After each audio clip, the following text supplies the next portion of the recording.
Dia kata sebab bacaan saya tak cantik. Tak cantik. Kata kalau tak cantik lagi bacaan ni, kita kena ambil tisu buah pinggang. Wah, itu memang saya tak suka lah kalau ambil tisu. Dulu saya bekerja sebagai driver lori lah.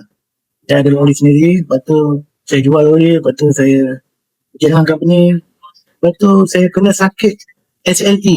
Jadi saya dah tak boleh kerja lah. Lepas tu saya dah tak angkat barang pun tak boleh. Lepas tu sakit saya tu bertambah teruk sampai kan saya dimasukkan dalam hospital lah. Biasa saya appointment tu 6 bulan.